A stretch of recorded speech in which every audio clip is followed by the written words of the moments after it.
Hey, what's going on, everybody? My name is Shavi Zane, and I'm coming on to bring a message for the chosen. Okay, first of all, yes, please be sure to like and subscribe to my channel if you find that my messages resonate with you so that you can also keep up with future messages that come through. But this message specifically is in regards to your enemies, okay? The enemies of the chosen.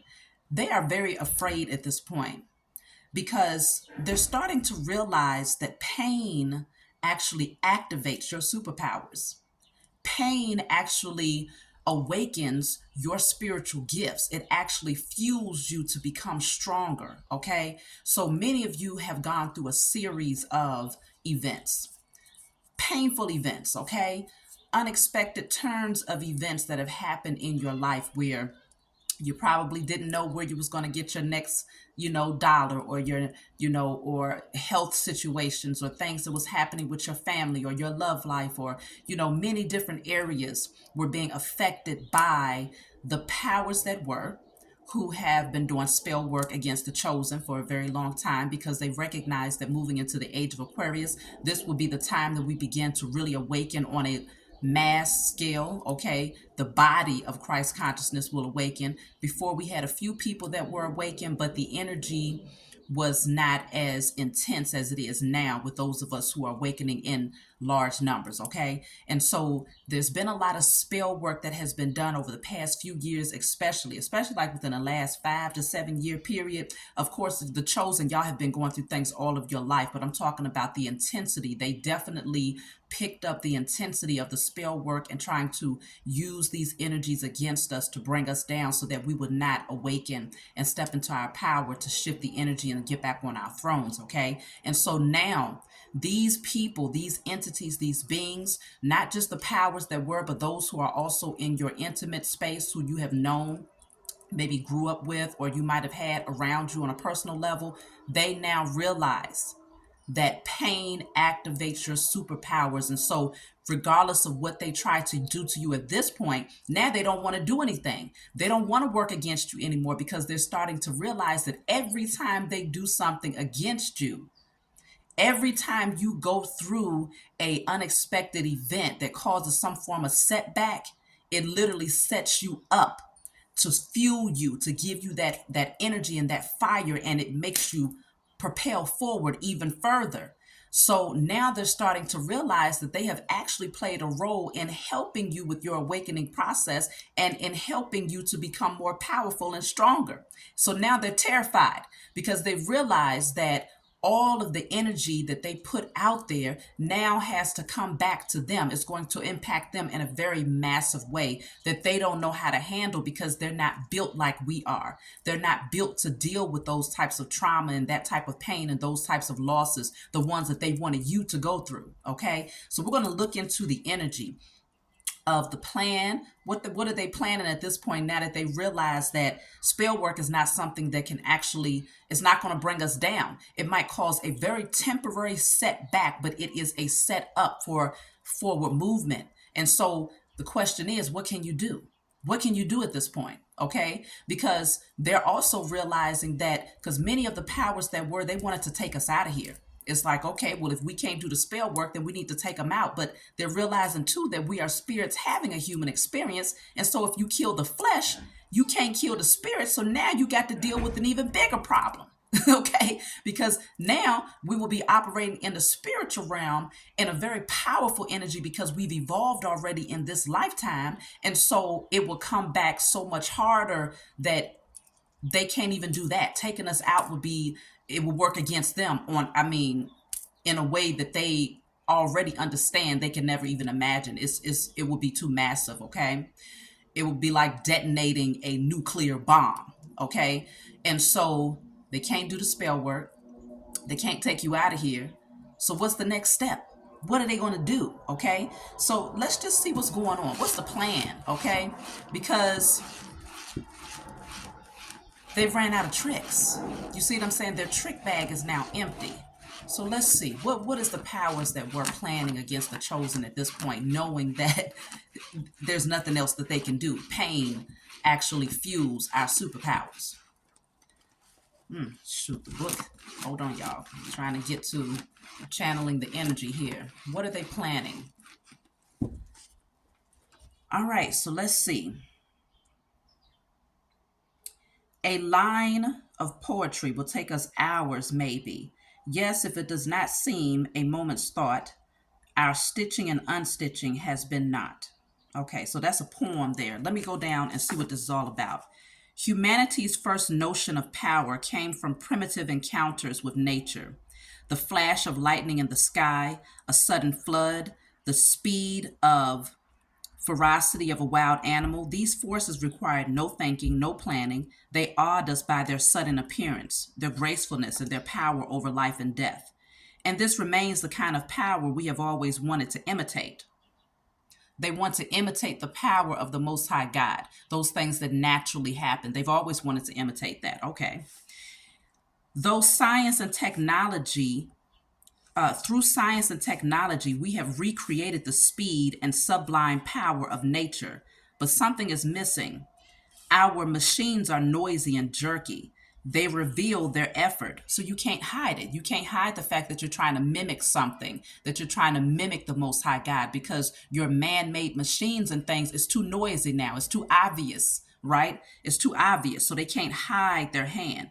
Even the very best creations of technology cannot root out our admiration for things that move easily and effortlessly. That's the chosen. That's those of us who are organic, those of us who naturally possess the spiritual powers, the spiritual gifts to alchemize and transmute energy. These are our natural gifts and natural powers. And so as much as they've tried to imitate it through false, high priestess, false high priest, these wicked demonic rituals that they have done to try to act like, to mimic that they had some form of control over our lives, over our destinies, and creating this matrix, this illusion that we have been, that we was forced to sleep and actually forced to live through from generations back. Okay, they're starting to realize that they cannot mimic our natural essence. Okay, regardless of how hard they try, their machines and their robotic structures and their technology, they will never be able to mimic it.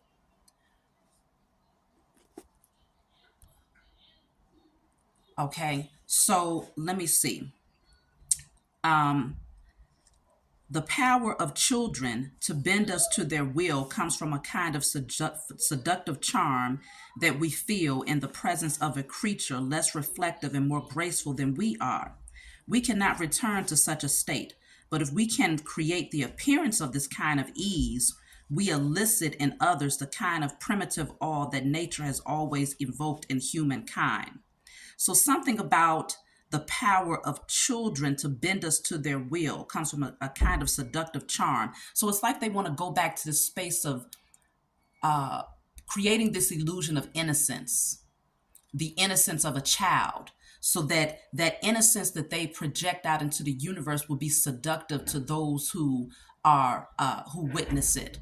It will be like, okay, that child that comes up that says, please, mommy, can I please have some candy? And they look up at you with those innocent eyes, and it just melts your heart, and you can't help but go ahead and buy them that candy, even if it's against what you want to do in that moment, right? So they're saying that they want to try to use charm, the innocence of a child, and that is that primitive nature, that natural response of a person who has that heart will naturally respond to it. So they want to mimic that. So just know that there will be people that might come back into your life, whether it's on a personal level or the powers that were. They're going to try to create an illusion of innocence. Oh, we're so kind. Oh, we're so innocent. Oh, we're so playful. Okay. We are so tender, right? So let's see. We cannot return to such a state, but we can create the appearance of this kind of ease. We elicit in others the kind of primitive awe that nature has always invoked in humankind. So this is what they're planning. So let me see. I'm going to move down. All right. So just anticipate that you will have people coming in that's now going to act like they're innocent, like they're naive, like they have no clue of what life is all about. And so you might have people come around you who you might have walked away from, who now all of a sudden they're acting like they just need your help. They need your advice. They need your guidance. Oh, I'm just so unlearned. Yes, they are unlearned in many different ways, but they're not coming in with that true humility. They're coming in using the innocence of a child in order order to lure you back in, because your natural primitive nature is to respond to that type of energy in a nurturing way, because that's who we are, healers, nurturers, okay? We are humanitarians. That's the natural energy of the chosen. So pay attention to that, okay? This is the tactic that the powers that were is using against us, as well as those who are in your personal circle who have worked against you, okay? So let's see what else they're planning here. Okay, play to people's fantasies. Let's see. The truth is often avoided because it is ugly and unpleasant. Never appeal to truth and reality unless you are prepared for the anger that comes from disenchantment. Life is so harsh and distressing that people who can manufacture romance or conjure up fantasy are like oases in a desert. Everyone flocks to them. There is great power in tapping into the fantasies of the masses. So this is what they're working on. They're working on tapping into the fantasies of the masses. And so again, using that childlike energy to lure you in, okay? That innocence, that naive innocence to lure you in. And then they're also going to try to play into the fantasies of people. So creating illusions surrounding the fantasies. How are they aware of our fantasies? Because they know that in your carnal nature, they did experiments on us for generations, okay? Group experiments for generations to see, if we put this out there, how is this group of people going to respond to it? Is it going to activate the dopamine? Are they going to have this energy of wanting more? Is it going to feed their carnal nature? Okay, they know what type of fantasies the majority have, because it's through the technology. They're able to keep up with what you look up, what you're constantly tapping into, and these different types of things. So consider, we're thinking about the spiritual community. What are we naturally drawn to? Okay, what are we naturally drawn to that invoke some form of fantasy, okay, or some form of pleasure? These are the types of things that they're going to try to use to work against us. And so you might find that they might use maybe music, maybe media, movies, television shows to invoke that fantasy, but behind it there's an agenda. Behind it there's a hidden agenda that you may not be able to see right away. This is why you want to keep your spiritual eyes open. See, we stay ahead of the game so that we can know what these people are planning ahead of time and be able to tap in and be able to say, okay, I see the agenda. Let me transmute and alchemize the energy, because I see how they're trying to use this to work against us. Okay, so let's see. What is this all about? I'm just going to read this page that's right before this. It says, controlling the options has one main purpose: to disguise yourself as an agent of power and punishment. The tactics work best then for those whose power is fragile and who cannot operate too openly without incurring suspicion, resentment, and anger. Even as a general rule, however, even as a general rule, however, it is rarely wise to be seen as exerting power directly or forcefully. No matter how secure or strong you are, it is usually more elegant and more effective to give people the illusion of choice. On the other hand, by limiting other people's options, you sometimes limit your own. There are situations in which it is to your advantage to allow your rivals a large degree of freedom. As you watch them operate, you give yourself rich opportunities to spy, gather information, and plan your deceptions. The 19th century banker James Rothschild liked this method. Okay, we're talking about a Rothschild here, so you already know what type of energy we're dealing with when they're saying that this person, this specific banker, James Rothschild, he enjoyed using this particular method or this particular tactic against the masses in order to maintain his power and control, giving people multiple options or making them feel that they are free to choose. That way he could sit back behind the scenes and spy and, create different traps and different ways to work up against these groups of people in order to maintain his power. And so let's just pay attention to this, okay? He felt that if he tried to control his opponent's movements, he lost the chance to observe their strategy and plan a more effective course. the more freedom he allowed them in this short term, the more forcefully he could act against them in the long run. So there's this energy of sitting back and watching. Okay, I'm going to give you the opportunity to openly do this and to openly express that. That way I can see how you move. And because I can see how you move in various areas, because you have the freedom to openly express it, then I'm going to come up with a device. I'm going to come up with a plan to work against you moving down the line, but they give you a short period of freedom. So consider this, okay? We see the tactic of our enemies, all right? We see the tactic of our enemies. They're watching very closely, spying, trying to see how they can come up with ways to work against us by giving a certain measure of leeway, okay? So this is also telling you to play your hand, but play certain moves in silence. Now, I will tell you all, we do a lot of declarations. We do a lot of declaring and decreeing. At this point, I'll still be coming on so that we can do things as a group. But there's also certain declarations that y'all should already know to naturally do when you intuitively receive a message. Okay, it's time for me to do this declaration, this destroying and releasing on behalf of the chosen. It's time for me to light these candles on behalf of the chosen to create this energy. It's time for me to do this ritual. Y'all should already intuitively know and just get on it. Just get on it, just naturally doing it on behalf of the chosen, the entire body of Christ consciousness, not just for yourself as an individual. There's things that you will do for yourself individually, but there's also things that you will naturally be guided to do by your spiritual team on behalf of all of us, okay? And so everything will not be brought forward to be told to the media. I won't bring every declaration that I'm called to do to all of you, but I would hope that telepathically we are able to connect with one another in a way where it's like, okay, this is what we're supposed to be doing based on this tactic or what they're planning here. This is what we're supposed to be doing. So if anything,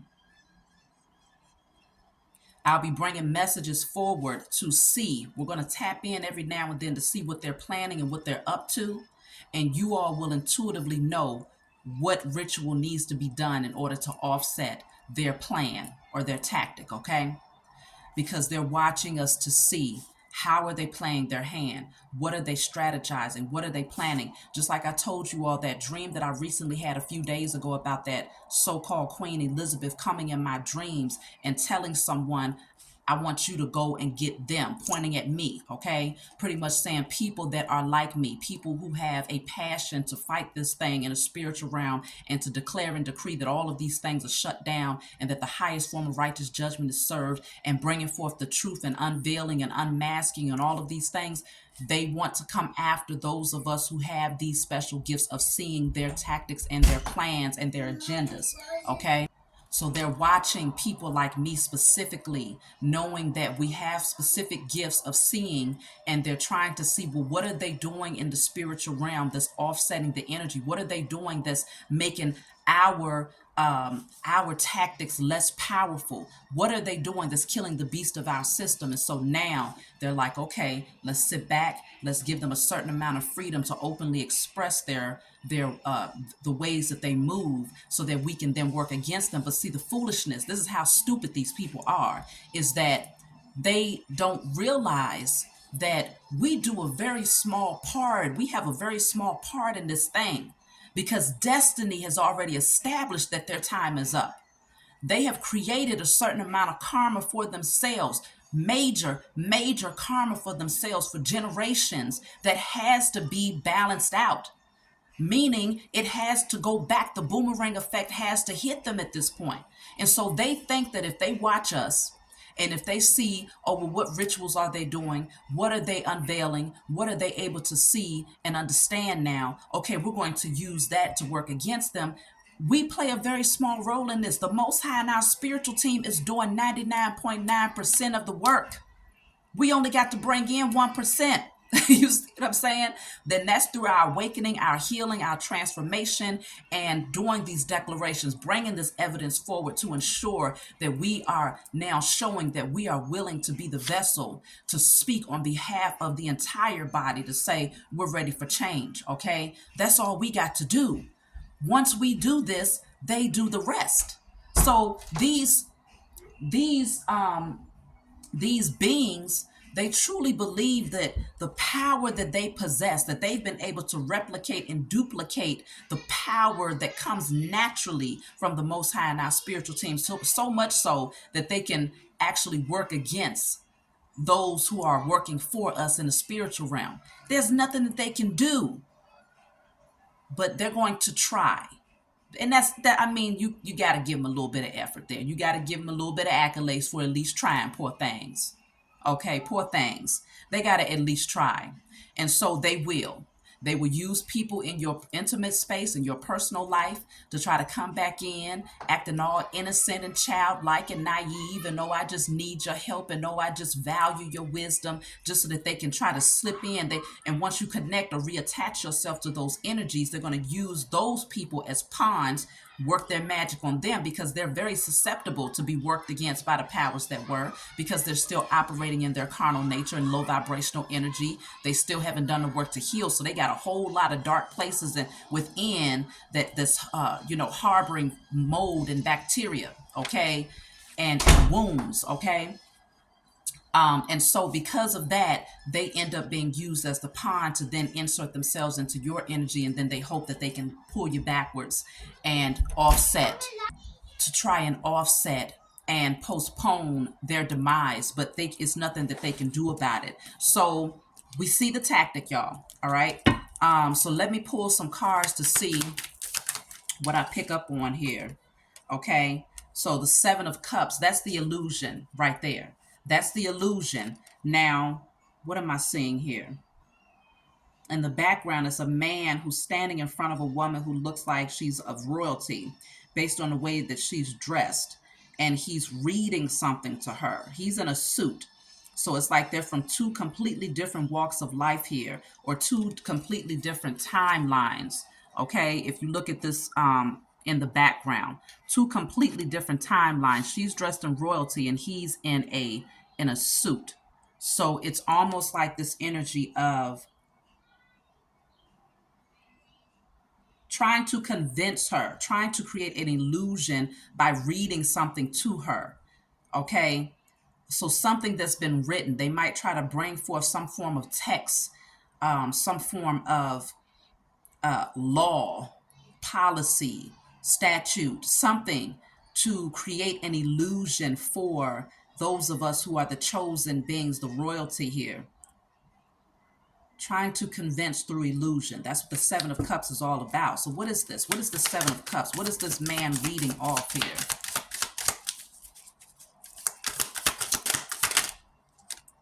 Look at that. This is the, let me see, 10, 11, 12. If I'm not mistaken, I believe this card is I think this is the Death card. Let me make sure that I know, because this is I haven't really learned this deck that well. Let me see.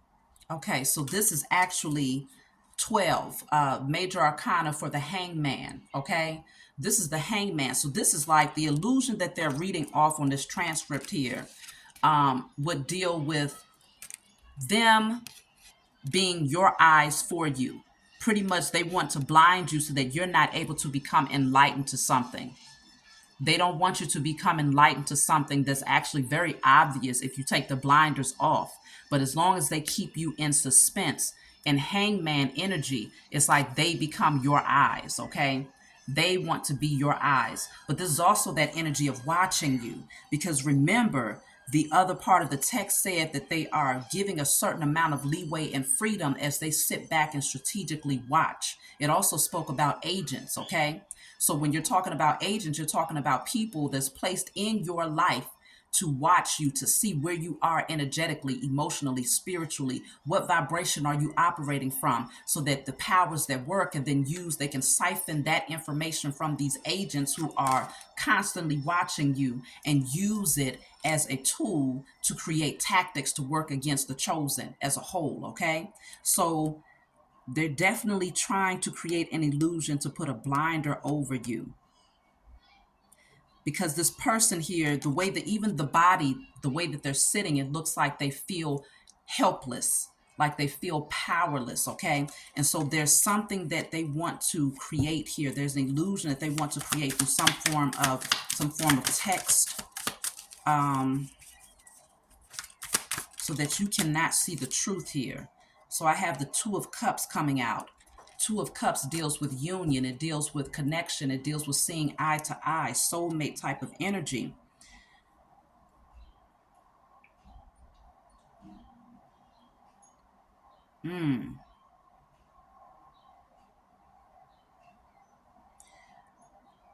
That's deep. Now, what I just heard, some of y'all might not like this, but I'm not really here. I'm a vessel. I channel messages, okay?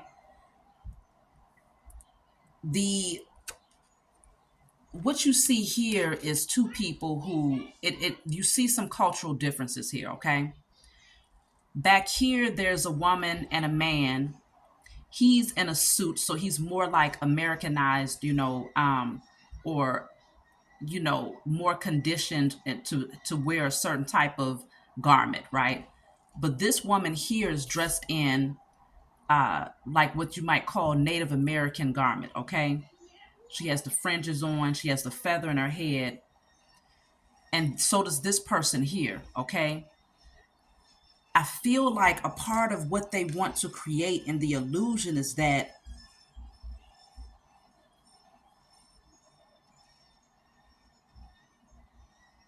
you are you're not who you think you are. I'm going to clarify this though, but it's almost like trying to use some form of transcript, some form of some sort of document, okay, that might have been tucked away. They don't want you to know something here about who you truly are. They want you to believe that you are something, or let's just say culturally, or when it comes to your nationality, they don't want you to know the truth about this.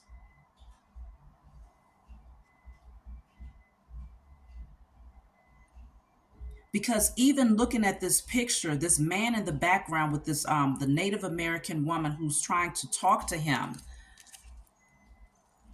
he looks very confused, like he almost doesn't want to receive what she's trying to tell him. Okay? He looks very confused, but if you look through your natural eyes, this same person, they readily accept and receive a different type of union when it comes to their nationality. They readily accept and receive, whereas this woman here, she's dressed more in like African garment, okay? More of an African energy here.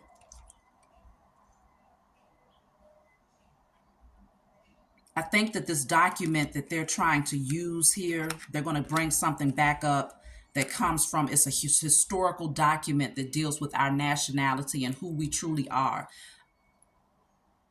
I'm talking about the people that's here in America right now, because I feel like this is where things are going. Um, they give you a certain amount of freedom to see what you're going to do with a certain amount of with information. So they're sitting back watching to see how we're compiling the evidence of what we're doing now that we're gathering the truth about something. Many of us who are here, born on this soil, who our ancestors was also born on this soil, recognize that we are Aborigines. We are, the true natives of this land. I feel like there's going to be a discussion that comes up from the powers that were, where they might even act naive or play this childish like energy, like they did not know that we were the original people. But at the same time, They want to create some form of an illusion.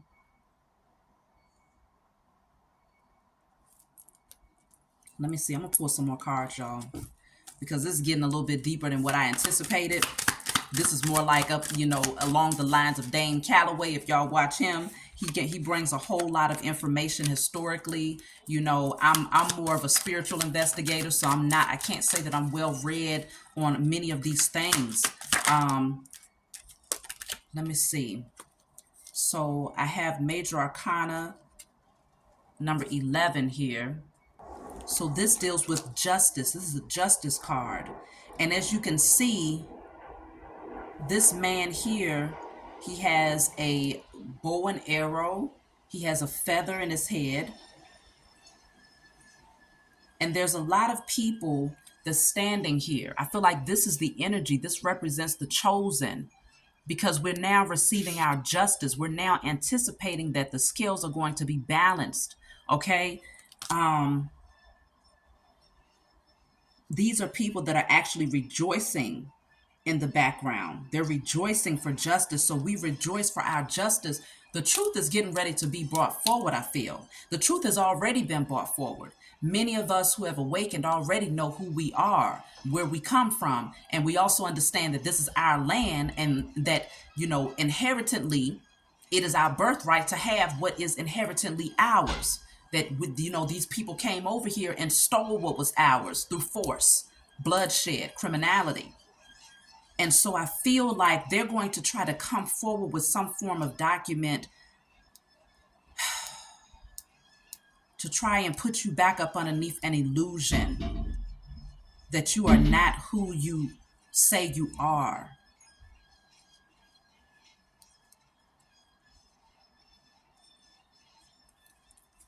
Let me see. What is justice?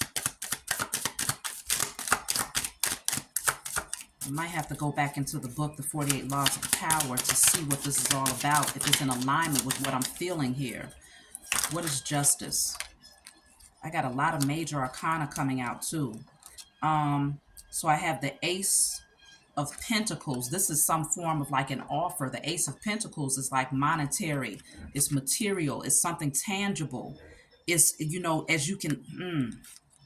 This man is here and he's holding a child. This child is actually receiving something from this man, who is also in feathers, okay? And fringes.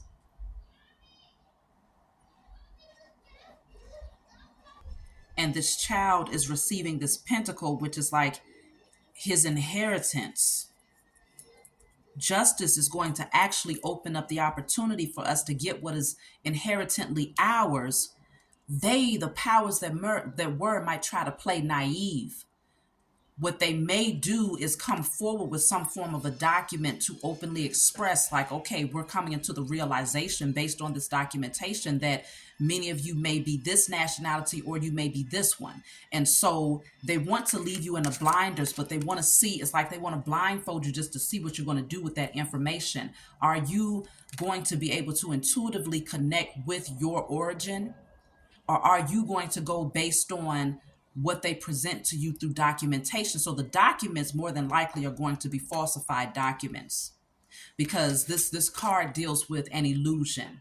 So they might come forward with something that's like false history, which they've been doing forever, but this may be presented to see, are you confused about who you are? Do you intuitively know? Does your spirit guide you in terms of who you are and who you're connected to and what landmass you're connected to? I mean, we come from all over the earth, the chosen, obviously, but this is on a more personal level when it comes to those of us who are here on this soil in America. Then I have the Ace of Wands, okay? So I have two aces, the Ace of Pentacles and the Ace of Wands is both clarifying justice. So it's something that, we're going to be, that will bring excitement. You'll feel good because there's some sort of opportunity, something that's being given that belongs to us. Wow, I didn't even see this other baby down here. So here's that energy of the babies coming out here, where they said that they're going to come off as innocent babes. to the point where your primitive nature, you're going to be allured, or you're going to be um, uh, easily manipulated by their tactics, because they're going to come off as innocent as a babe. So I feel like what they're going to try to offer, it could be very tempting to accept. It could be very tempting to accept and to say, okay, well, I'll come into union with you because this seems like it's in alignment with what I'm supposed to have. But something about it is like they're going to offer it and give you the freedom to see what you're going to do with it. What are you going to do with this information? And what are you going to do with this offer, this pentacle that we offer you? But there's something behind it. So I'm going to see what is behind all of this. But then we also have this card right here, okay, which is the temperance card, okay? So this is number 14, temperance. So in this one, he's holding his sword down. Sword down. Sword down means that there's some sort of deception. There's some sort of lies that's being told. But it also means that energy of surrender. Now, if you look behind this person, there's a lot of what you might call like TPs, or I think that's the right term for it. But behind that person is, so it's like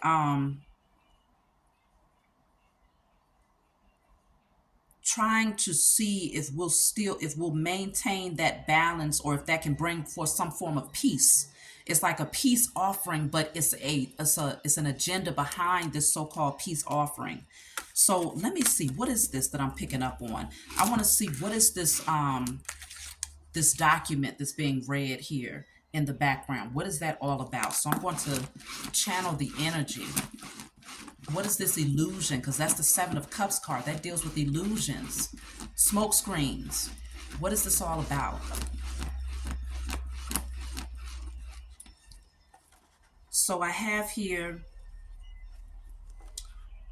where do I want to start? In 1514, the 22-year-old Pietro Artino was working as a lowly assistant scullion to a wealthy Roman family.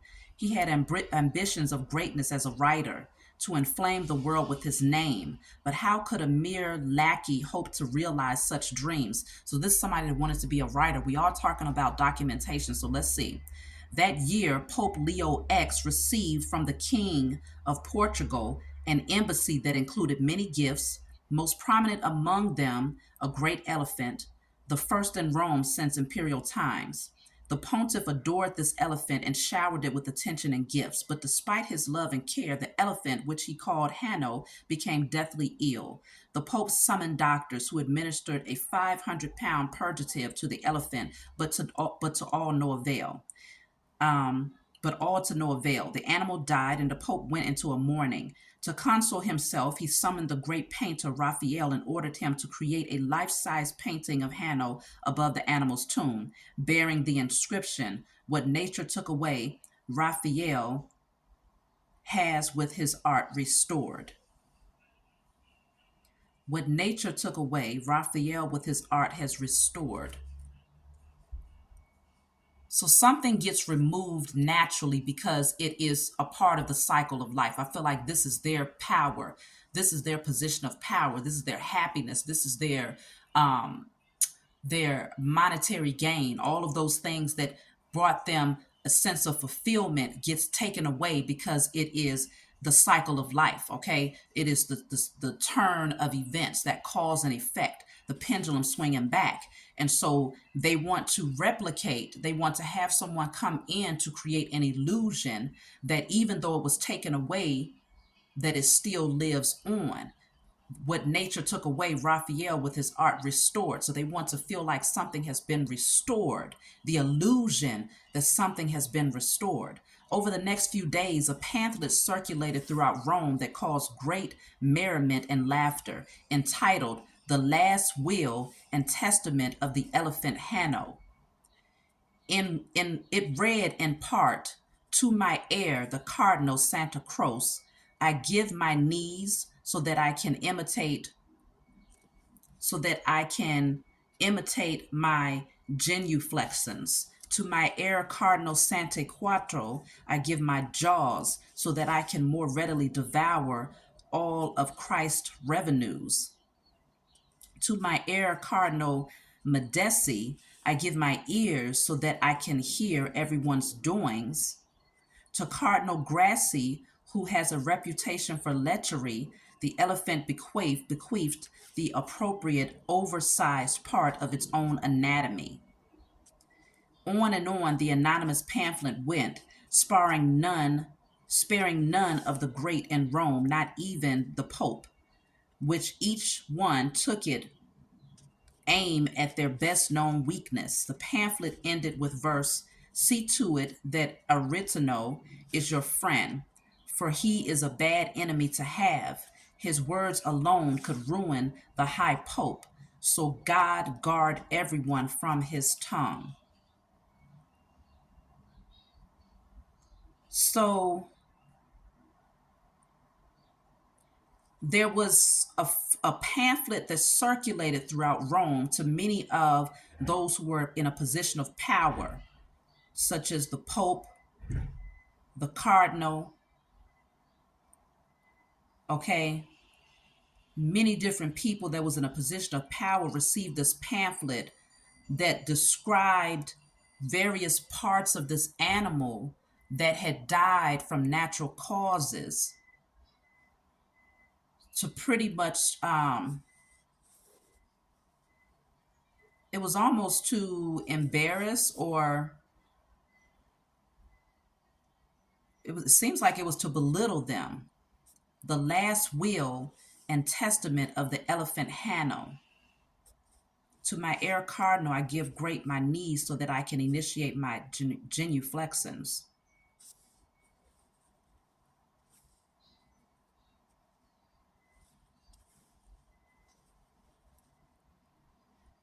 So this, whatever is being read here,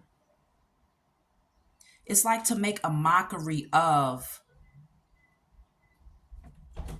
it's like to make a mockery. Okay, so let's read the interpretation to see what this is all about in terms of this pamphlet that was circulating, because again, this man is reading something, and so this message is clarifying whatever he's reading here. So it says, with one short pamphlet, Artino, son of a poor shoemaker and a servant himself, hurled himself to fame. Everyone in Rome rushed to find out who this daring young man was. Even the Pope, amused by his audacity, sought him out and ended up giving him a job in the papal service. Over the years, he came to be known as the scourge of princes, and his biting tongue earned him the respect and fear of the great, from the King of France to the Habsburg Emperor. The original strategy is simple. When you are as small and obscure as David was, you must find a Goliath to attack.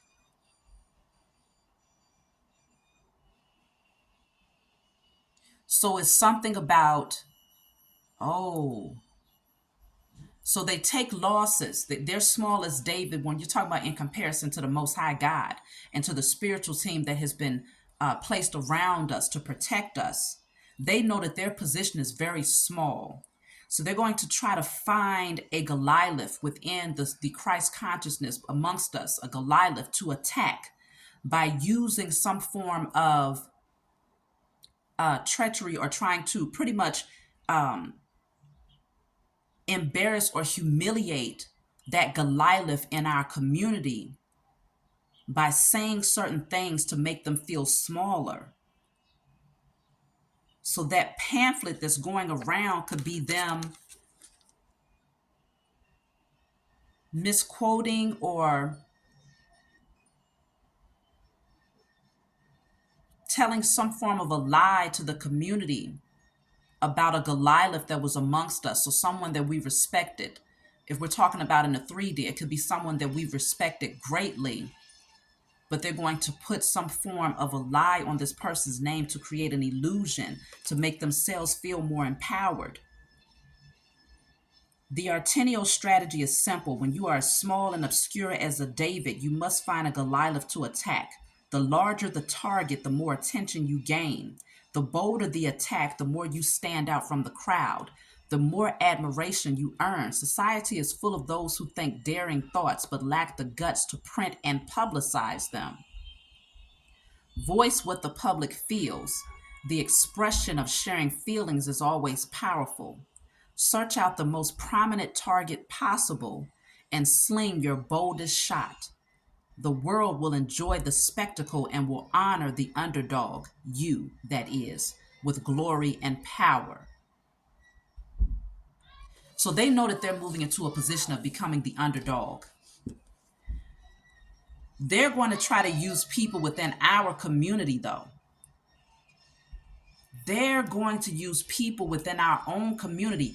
I'm talking about melanated people right now, okay? No shade to those of you who are not melanated, but I'm talking about specifically melanated people. They're going to try and use people that look like us to create some form of they're going to try to create some form of discrepancy between different groups of melanated people. So they are going to play innocent. They're going to play childlike in nature because justice has to be balanced. The scales have to be balanced out, okay? Victory is ours regardless, whether they want it to be victory or not. But what they're going to do is they're going to play as innocent babes because they know that we have to receive our inheritance and our birthright.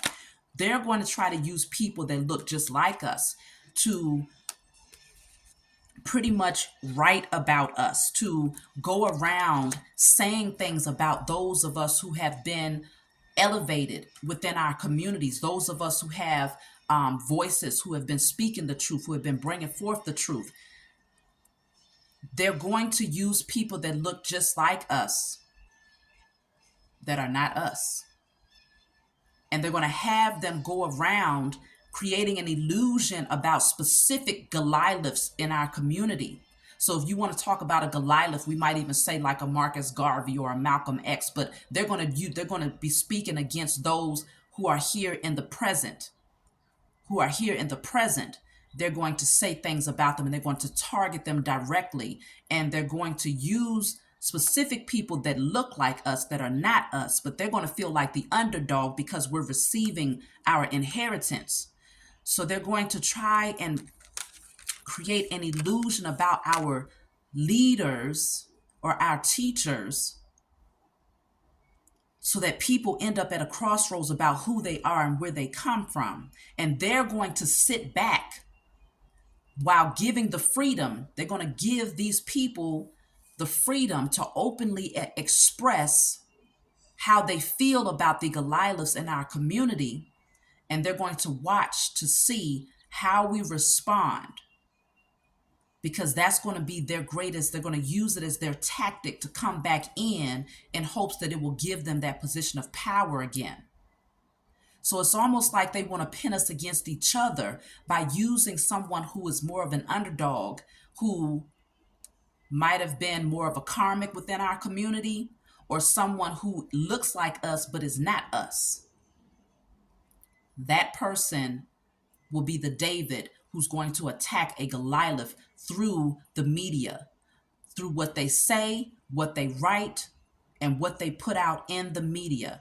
And then they're going to lift that person up and give them a lot of clout and make it seem as if, oh, everybody is amused by what they have to say, so that it can then trick the mind of the masses into believing that that person who was going out spewing lies about that leader or that teacher, the Goliath of the community, they're going to end up siding with the underdog. It's all a trick of the hand, okay? It's all an illusion that's being created while they sit back playing innocent. So keep that in mind, y'all. So let me see. The world will enjoy the spectacle and will honor the underdog, you that is, with glory and power. So this will then give the underdog power again. So this is their tactic to get back into a position of power. I feel like you're going to have people, because like I said, in this picture, you have someone who looks like she's more dressed in royalty. So it's like she's gone back to her organic nature, who's being fed this illusion through somebody's spoken word, through the media, through what somebody has written, to try and play on the psyche of those who have awakened or who have gone back to their nature, to say, this is not right. I'm coming here to present XYZ based on someone that you believe in, but this person is wearing a mask. Okay, they're wearing a mask. The reality that what she does not see is that this person is wearing a mask and creating illusions. And so be very mindful of that. They're going to try to go up against our Goliaths within our community.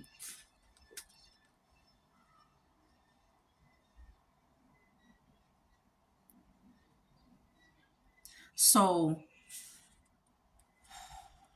this is interesting. So we see what the tactic is, y'all. We see what the tactic is. What do we need to do? What do we need to do when it comes to this tactic that they are trying to use here?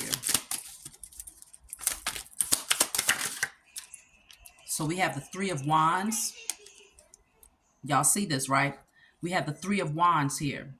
We are protected. We have a hedge of protection around us, okay? But they're going to send in the wolves. They're going to send in the wolves here.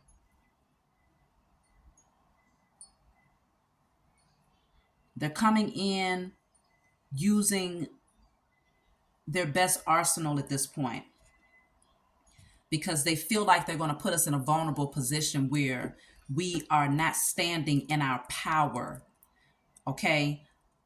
In the background, you can see like a cow, somebody, you might call them a cowboy or something like that. But they're coming in with this energy of attack. They actually have a gun in their holster. So most of these cards, the type of weapons that are being used in these cards deals with, what we used to use before guns and ammunition was created, okay? So who came in with the guns in order to try to come in and overtake what they did. They overtook our people on this land using their guns as a fear tactic, okay? So they're definitely going to come in to try and attack us. So this is saying what we need to do is make sure that we stay under the shield, okay, the protection that the Most High has created for us. Don't leave from out of that. Stay in that shield of protection, which is you staying highly vibrational, constantly giving gratitude, constantly working alongside your spiritual team, constantly doing what's necessary to keep your energy in alignment, and keeping these people, because they can't touch you as long as you're here. So that means don't let these karmics back into your life, because these are the pawns that are being used so that ultimately the enemy can come in and strike once they get you in a vulnerable position. But as long as you have that hedge of protection around you on a spiritual level, they can't come near that. They can't touch you. Okay? And so we have to remember that. Let me see. What else do we need to do? Don't get caught up or tempted to go back. What else do we need to do? Look at that. Moving forward. This is the Chariot.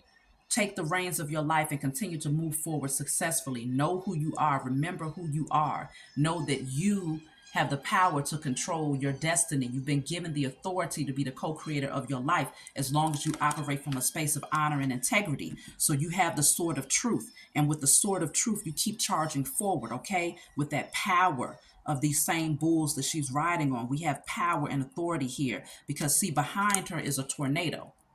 Behind her is a tornado. So that means that nature, the Most High, is going to take care of the rest. We keep charging forward, and the destruction is going to come down on the enemy in a natural way where they can't avoid it. Because, like I said in the beginning, the elephant that died from natural causes, but they tried to replicate or recreate or reincarnate its energy through a painting, which was an illusion. They wanted to paint a certain energy. And so really what it was saying was that the elephant represented the powers that were, their structure dying of natural causes. Natural causes means that we're in a new age now. The timing is up, okay? The cycle of their position of power, their reign of power is up.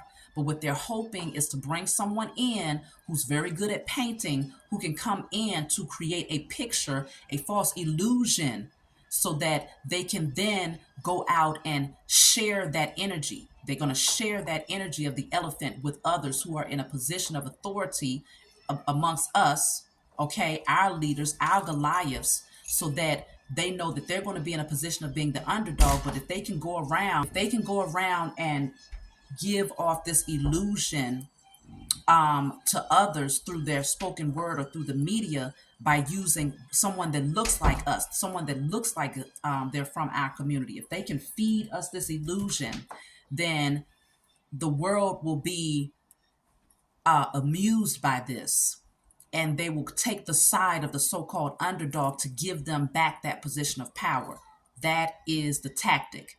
That's what they're trying to do. But they cannot stop it, because nature is going to put them in their position of power to rest either way, as long as we continue to charge forward, because we don't want to get swept up in this storm when they get taken out. This natural change that's getting ready to happen, we're not going to get swept up in that. So we're going to keep on charging forward. We're going to keep that hedge of protection around us, okay, remembering who we are. And let me take one more card and I'm gonna close out, y'all. Look at that. Okay, so I have the Sun card coming out. Stay highly vibrational in your energy, okay? Continue to thrive. Continue to stay connected to nature. Continue to stay connected to all of the elements, because the elements is working in our favor to bring destruction amongst all of those who are working from a space of wickedness, okay? And so we're still going to move towards the sun. We're still going to move towards the sun. And we will not allow these people and their illusions to throw us off course. So I love you all. I love you all, and I'll talk to you all next time.